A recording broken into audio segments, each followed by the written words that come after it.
Hello बच्चों, आप सभी का हमारे प्रज्ञान एनसीईआरटी क्लासेस में स्वागत है। जैसे कि हम लोग कल साइंस में इंट्रोडक्शन पार्ट पढ़ चुके हैं, हालांकि उन चीज़ों को आज हम लोग क्या करने वाले हैं, रिवीजन करने वाले हैं। ठीक है, पहले उन चीज़ों को हम पढ़ लेते हैं, क्या क्या पढ़े थे हम कल, फिर आज हम प्लांट न्यूट्रिशन पे यानी आगे बढ़ेंगे साइंस में। ठीक है, जैसा कि सबसे पहले हम लोग कल पढ़े थे कि विज्ञान क्या है, विज्ञान शब्द कहाँ से लिया गया है। तो उसमें हम देखे थे जो विज्ञान शब्द है ये लैटिन भाषा के साइंटिया से लिया गया है और जिसका अर्थ क्या होता है, ज्ञान होता है। ठीक है, वो चीज ऊपर लिखी गई है। जो विज्ञान शब्द है लैटिन भाषा के साइंटिया से लिया गया है जिसका अर्थ क्या होता है, ज्ञान होता है। ठीक है, फिर उसके बाद हम लोग पढ़ रहे थे बायोलॉजी को। हालांकि ब्रांच ऑफ साइंस पढ़े थे तो उसमें natural science and physical science. Physical science में हम लोग बात किए थे केमिस्ट्री एंड फिजिक्स की, और नेचुरल साइंस में हम लोग को पढ़ना था बायोलॉजी को। ठीक है, तो ये रहा हमारा बायोलॉजी यानी जीव विज्ञान। ठीक है, जीव विज्ञान क्या होता है कि देखो, जो जीव विज्ञान है कि जीव विज्ञान का सर्वप्रथम, यदि जीव विज्ञान नाम किसी ने दिया था, सर्वप्रथम उस चीज का प्रयोग करने वाले जो व्यक्ति थे, लैमार्क और ट्रेविरेनस नाम के दो साइंटिस्ट थे। पहले लैमार्क और दूसरे ट्रेविरेनस। इन दोनों साइंटिस्ट ने 1802 ईस्वी में बायोलॉजी शब्द का या बायोलॉजी वर्ड का प्रयोग किया था। ठीक है, और जो बायोलॉजी शब्द है, क्या है, बायोलॉजी शब्द है वह ग्रीक भाषा के दो अलग अलग शब्दों से मिलकर के बना है। पहला बायोज और दूसरा है लॉगस। पहला क्या है, बायोज, दूसरा है लॉगस। ये चीज हमने यहाँ पे लिख रखा है कि जो बायोलॉजी शब्द है ग्रीक भाषा के दो अलग अलग शब्दों से लिया गया है। पहला है बायोलॉजी और दूसरा है लॉगस। ठीक है, बायोलॉजी मीन्स होता है लाइफ, सॉरी, बायोज प्लस लॉगस, मैं गलत बोल रहा हूं, ये बायोज प्लस लॉगस, बायोलॉजी वर्ड जो लिया गया है वो बायोज प्लस लॉगस, दो अलग अलग ग्रीक शब्दों से लिया गया है। ये जो बायोज है, बायोज मीन्स होता है लाइफ और लॉगस मीन्स होता है स्टडी। ठीक है, तो यहीं से इसका डेफिनेशन बनता है। अच्छा, लाइफ किसमें होगा, जो लिविंग ऑर्गेनिज्म होगा उसी में तो लाइफ होती है। तो यहीं से देखो बनता है the study of life, study of life और living organism is known as biology. ठीक है, तो हिंदी में इसी को कहते हैं जीवन या सजीवों का अध्ययन ही क्या कहलाता है, जीव विज्ञान कहलाता है। जीवन या सजीवों का अध्ययन ही क्या कहलाता है, जीव विज्ञान कहलाता है। देखो, जो फादर हैं, फादर ऑफ बायोलॉजी जो है वो है, इंग्लिश में इन्हें एरिस्टोटल कहा जाता है। इंग्लिश में पूछा जाएगा who is the father of biology, तो आप लोग बोलोगे एरिस्टोटल। ठीक है, यही जब हिंदी में पूछा जाए जीव विज्ञान के जनक कौन है, जीव विज्ञान के जनक या पिता कौन है, तो आप बताओगे अरस्तु हैं। कौन है, अरस्तु। देखो, इन्हीं का नाम ये भी है, इंग्लिश में इन्हें एरिस्टोटल साहब और हिंदी में अरस्तु साहब कहा जाता है। ठीक है, अब देखो पहले के समय में क्या होता था, लोग क्या था कि पहले बायोलॉजी ही दिया गया, यानी जिनमें जीव होता है, यानी जिनमें जीवन होता है उन्हें क्या कहा गया, बायोलॉजी कहा गया। जैसे उसमें हम लोग आ गए, एनिमल्स आ गए कि हाँ इनमें ग्रोथ हो रहा है, हर एक चीजें हो रही हैं। ठीक है, ये अपनी जनसंख्या यानी जीवन जिसमें था उसी को जीव विज्ञान कह दिया गया। लेकिन फिर आगे आगे जैसे साइंस बढ़ी, फिर जानकारी हुई कि वहां पे तब पता चला अच्छा प्लांट्स में भी जीवन होता है। क्या होता है, प्लांट्स में भी जीवन होता है। देखो, पेड़ पौधा पहले छोटा सा होगा, धीरे धीरे धीरे धीरे बड़ा होता है कि नहीं होता है, तो उसमें भी जीवन पाया जाता है। ठीक है, तब जीव विज्ञान के यानी बायोलॉजी के दो पार्ट में उसे भी डिवाइड किया गया। पहला है हमारा जूलॉजी और दूसरा है हमारा बॉटनी। पहला क्या है, जूलॉजी और दूसरा है बॉटनी। जूलॉजी यानी जंतु विज्ञान और बॉटनी यानी वनस्पति विज्ञान। ठीक है, देखो यहाँ पे लिखा गया जूलॉजी जंतु विज्ञान और बॉटनी वनस्पति विज्ञान। ठीक है, अब देखो जूलॉजी के अंतर क्या करेंगे, जू मीन्स क्या होता है जंतु, लॉजी यानी लॉगस शब्द से बना है तो अध्ययन। जूलॉजी यानी जंतुओं का अध्ययन, किसका अध्ययन, जंतुओं का अध्ययन। और जो हमारा है बॉटनी वनस्पति विज्ञान, इसमें क्या करेंगे, स्टडी ऑफ प्लांट्स यानी वनस्पतियों का यानी पेड़ पौधों का अध्ययन करेंगे। ठीक है, अब देखो इसमें फादर ऑफ जूलॉजी, अगर पूछे जूलॉजी के जनक कौन है, जूलॉजी के जनक कौन है, तो आप क्या बताओगे, एरिस्टोटल। क्या बताओगे, एरिस्टोटल साहब। ठीक है, एरिस्टोटल यानी अरस्तु जी। और जब यही पूछा जाए बॉटनी के जनक कौन है, फादर ऑफ बॉटनी, तो आप लोग क्या बताओगे, थियोफ्रेस्टस। क्या बताओगे, थियोफ्रेस्टस। हालांकि यहां पे लिखा गया है थियोफ्रेस्टस, हिंदी इंग्लिश में दोनों। ठीक है, ये जो हमारा बायोलॉजी है और जूलॉजी, दोनों के जनक कौन है, अरस्तु साहब हैं, एरिस्टोटल। लेकिन जब बात किया जाए बॉटनी के, वनस्पति विज्ञान के, इनके जनक कौन है? कौन है? थियोफ्रेस्टस। इसके कौन है? थियोफ्रेस्टस, वनस्पति विज्ञान के। और जंतु विज्ञान के या जीव विज्ञान के कौन है? अरस्तु। ठीक है, आप लोग इतना नोट कर लीजिए, फिर हम आगे लिखवाते हैं। तो बच्चों आप देखो, हम लोग पढ़ने वाले हैं पादपों में पोषण, यानी प्लांट न्यूट्रिशन को स्टार्ट किए हैं। अब प्लांट न्यूट्रिशन जैसे ही हमारा खत्म होगा, हम स्टार्ट करेंगे एनिमल न्यूट्रिशन। ठीक है, जंतुओं में पोषण। पहली बात तो देखो, ये पार्ट का नाम क्या है? Plant nutrition. पहली बात तो पौधे जो पोषण करते, जितने भी पौधे होते हैं वो क्या होते हैं? जितने भी पौधे होते हैं, सभी पौधे क्या होते हैं? स्वपोषी होते हैं। सभी पौधे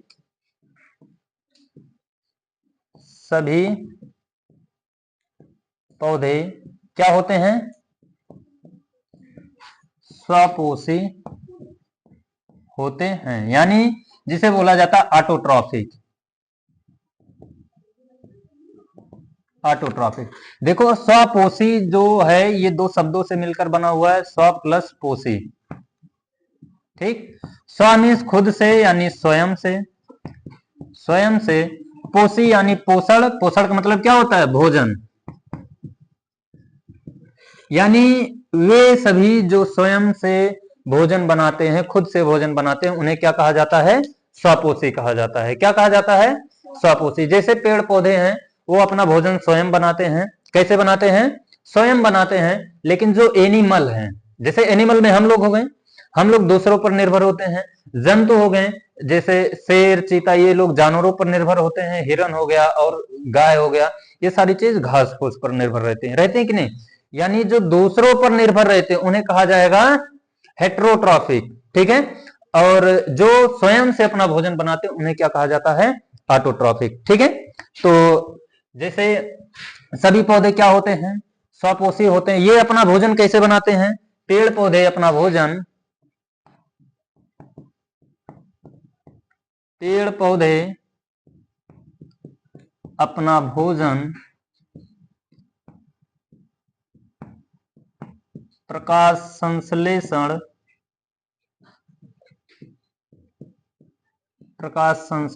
द्वारा बनाते हैं। किसके द्वारा बनाते हैं? प्रकाश संश्लेषण द्वारा बनाते हैं। ठीक है, जितने भी पेड़ पौधे हैं वे सब अपना भोजन कैसे बनाते हैं? प्रकाश संश्लेषण द्वारा बनाते हैं। आप लोग इसी में नोट करके लिखिएगा। क्या करके? नोट करके लिखिएगा कि प्रकाश संश्लेषण और कौन कौन से लोग करते हैं, मतलब कि ऐसे और कौन से जीव हैं जो फोटोसिंथेसिस करते हैं, यानी अपना भोजन स्वयं से बनाते हैं। पहला हमारा एल्गी। एल्गी मीन्स क्या होता है? शैवाल। ठीक, और दूसरा हमारा क्या है? बीजी एल्गी, यानी नील हरित शैवाल। कौन सी? नील हरित शैवाल। ठीक है, अब देखो ये तो शैवाल है, ये क्या है? ये शैवाल है। ये जो नील हरित शैवाल दिया गया है, या एक प्रकार का शैवाल नहीं, या एक बैक्टीरिया है। क्या है? बोलो। बैक्टीरिया। बैक्टीरिया मीन्स क्या होता है? जीवाणु। क्या है? जीवाणु। ठीक है, और ऐसे जीवाणु, लिखोगे इसे, साथ साथ लिखते रहना है। ऐसे जीवाणु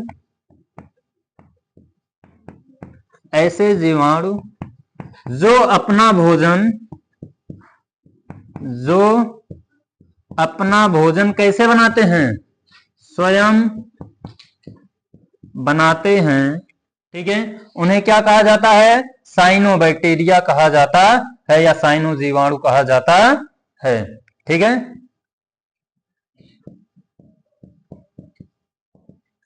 साइनोबैक्टीरिया कहा जाता है।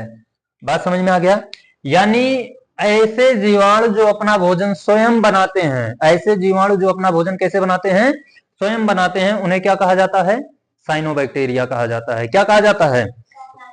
साइनोबैक्टीरिया कहा जाता है। ठीक है, अब अपना भोजन कैसे बनाते हैं? देखो, सबसे पहली बात क्या है? वो एटमॉस्फियर से क्या लेंगे, बोलो।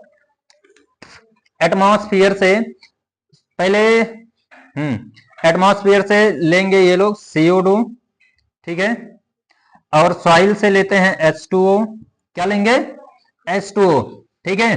अब इनमें रिएक्शन होने के लिए, इसका फोटोलाइसिस होने के लिए, टूटने के लिए, यानी ये जो जल है, जल का अपघटन होने के लिए क्या चाहिए, सनलाइट चाहिए। क्या चाहिए, सनलाइट, ठीक।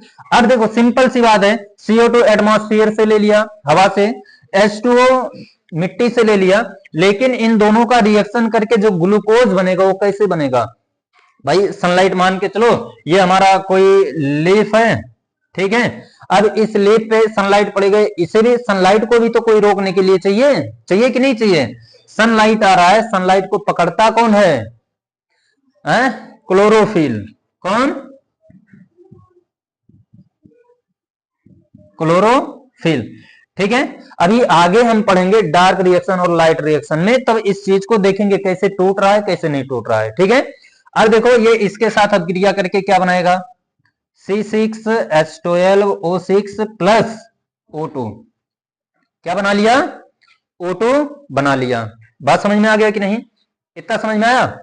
अब देखो इसके आगे पूछा जाता है कि प्रकाश संश्लेषण की क्रिया में, किसमें, प्रकाश संश्लेषण की क्रिया में आवश्यक सामग्री। क्वेश्चन एक लिखो यहीं पे, प्रकाश संश्लेषण की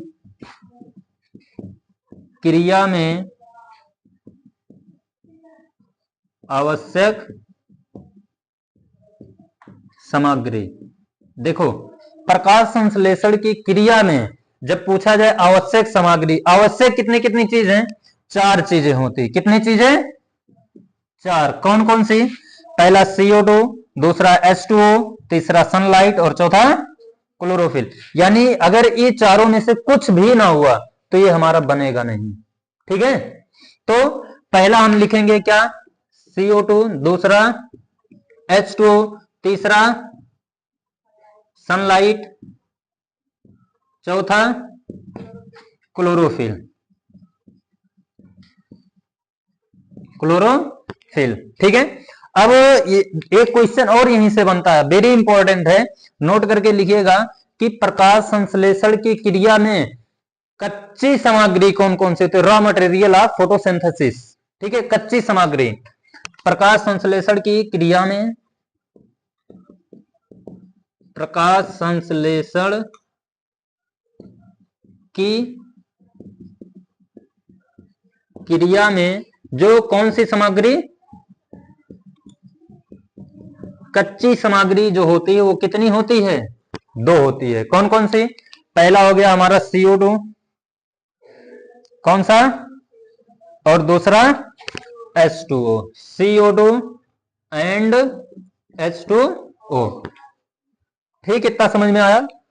यानी ये इतना माइंड में फीड होना चाहिए कि ये जो हमारा है, कहने मतलब जितने भी पौधे होते हैं वो सब के सब क्या होते हैं, स्वपोषी होते हैं। क्या होते हैं, स्वपोषी होते हैं, सभी पौधे स्वपोषी होते हैं, ठीक है। या स्वपोषी मीन्स क्या होता है, स्व स्वयं से पोषी, पोषण यानी भोजन बनाते हैं। वे सभी प्लांट्स जो अपना भोजन स्वयं बनाते हैं उन्हें क्या कहा जाता है, स्वपोषी कहा जाता है, ठीक है। और वो अपना भोजन बनाते कैसे, पेड़ पौधे अपना भोजन प्रकाश संश्लेषण की क्रिया द्वारा बनाते हैं। किसकी क्रिया द्वारा बनाते हैं, प्रकाश संश्लेषण की क्रिया द्वारा बनाते हैं। बात समझ में आ गया कि नहीं। प्रकाश संश्लेषण होता कैसे है, यानी प्रकाश संश्लेषण होने के लिए जो आवश्यक सामग्रियां हमारी चार हैं वो कौन कौन सा, CO2, H2O, sunlight and chlorophyll. यहाँ पे ये इक्वेशन है, इसका क्या है, इक्वेशन, यानी इसी को समीकरण भी बोलते हैं। और जो कच्ची सामग्री है वो क्या है, CO2 और H2O। इतना नोट करो, फिर आगे हम नोट करवाते हैं।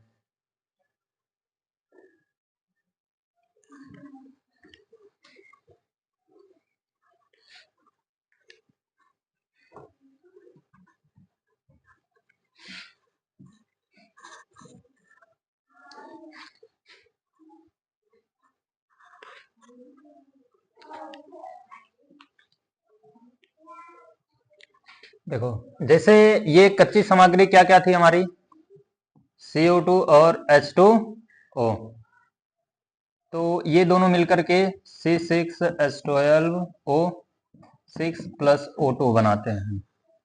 ठीक, बात समझ में आ रहा है कि नहीं? हालांकि ये कच्ची सामग्री है। क्या है? फोटोसिंथेसिस में यूज होने वाली कौन सी सामग्री? कच्ची सामग्री, यही दोनों हैं। ठीक, अब देखो ये क्या बन रहा है, ग्लूकोज। क्या बन रहा है? ग्लूकोज। अब पेड़ पौधों में क्या होता है, ग्लूकोज तो बनता है, लेकिन वो परिवर्तित किस में होता है, बोलो? स्टार्च में। किस में परिवर्तित होता है? स्टार्च में। ठीक है, बात समझ में आ रहा है कि नहीं? तो इसमें लिखोगे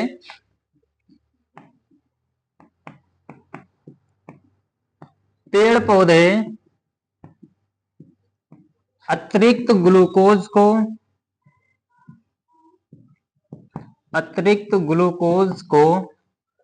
स्टार्च के रूप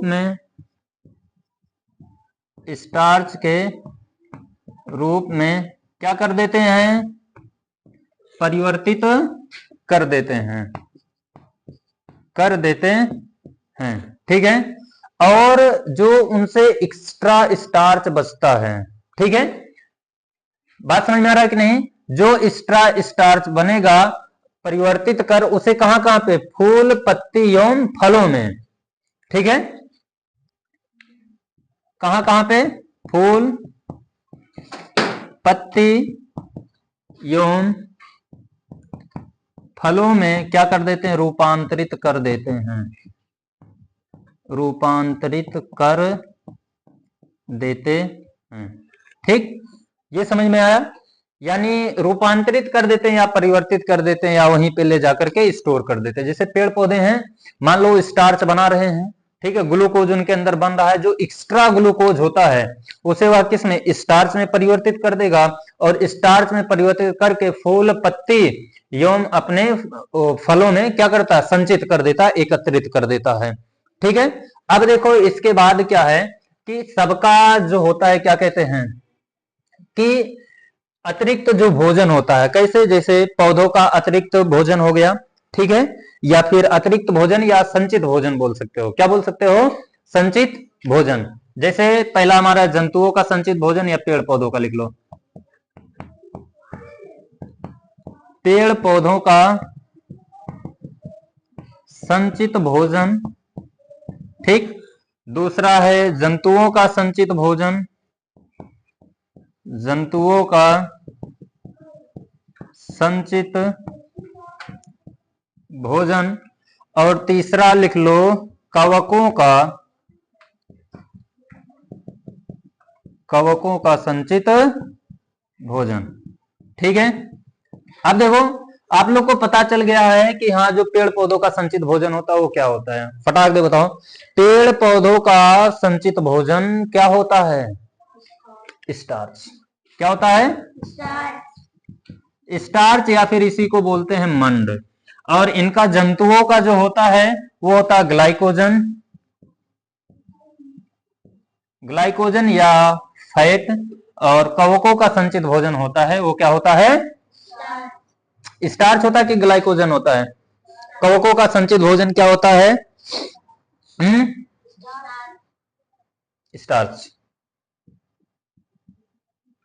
ठीक है, अब देखो इसमें क्या करना है, एक ये करना है कि इनका जो ये होता है आयोडीन का परीक्षण, किसका? स्टार्च का परीक्षण, सॉरी इसमें स्टार्च नहीं रहेगा, ठीक है, ग्लाइकोजन रहेगा।